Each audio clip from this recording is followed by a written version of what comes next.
இந்த வீடியோல நம்ம ஒரு கிறிஸ்பியான வாழைப்பூ ஃப்ரை எப்படி செய்யலாம்னு பார்க்கலாம். வாழைப்பூ ஃப்ரை செய்யறதுக்கு நமக்கு உள்ள இருக்கிற ஸ்டிக் மாதிரி இருக்கிற பார்ட் இருந்தா போதும். இந்த பூவுக்குள்ள ஒரே ஒரு காம்பு மட்டும் கொஞ்சம் ஹார்டா இருந்த மாதிரி இருக்கும், அதை மட்டும் எடுத்துருங்க. நம்ம வாழைப்பூல பொரியல் செஞ்சாலும் சரி ஃப்ரை பண்ணாலும் சரி இந்த மாதிரி பார்ட்டை எடுத்துருங்க, அது நார் மாதிரி இருக்கும்.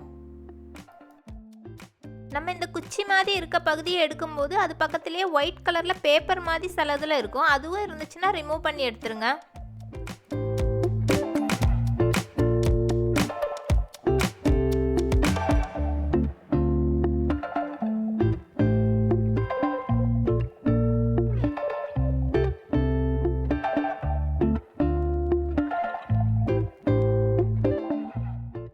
வாழைப்பூவோட தேவையான அளவு உப்பு சேர்த்துக்கோங்க. கொஞ்சமாக மஞ்சத்தூள், 2 ஸ்பூன் அளவு கார்ன்ஃப்ளவர் மாவும் சேர்த்துக்கோங்க.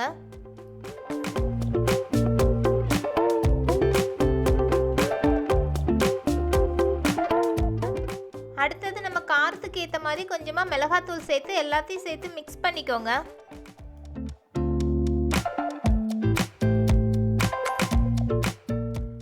பார்த்தீங்கன்னா நம்ம சேர்த்துருந்த கார்ன்ஃப்ளவர் மாவு வாழைப்பூவோட ஒட்டாத மாதிரி இருக்கும். கொஞ்சமாக தண்ணி சேர்த்து மிக்ஸ் பண்ணிக்கோங்க.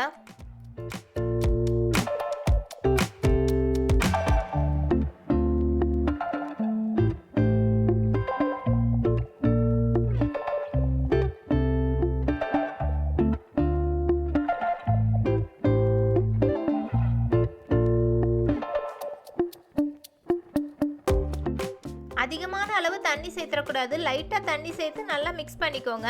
இந்த வாழைப்பூவை நம்ம ஊற வைக்க தேவையில்ல, உடனடியாகவே பொரிச்சிடலாம்.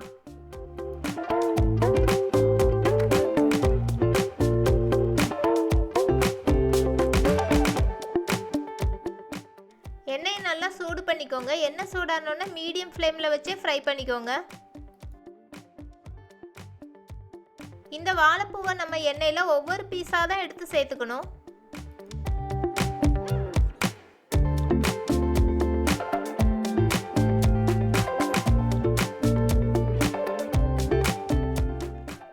ஃப்ளேமில் வச்சு 2 சைடு ப்ரௌன் கலரில் ஆகிற வரைக்கும் வறுத்து எடுத்துக்கோங்க.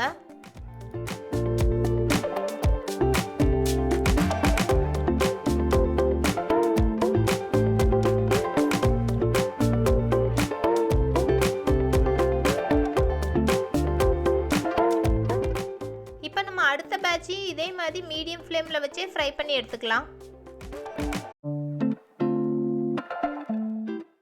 நீங்களும் இதே மாதிரி வாழைப்பூல ஃப்ரை செஞ்சு ட்ரை பண்ணி பாருங்க.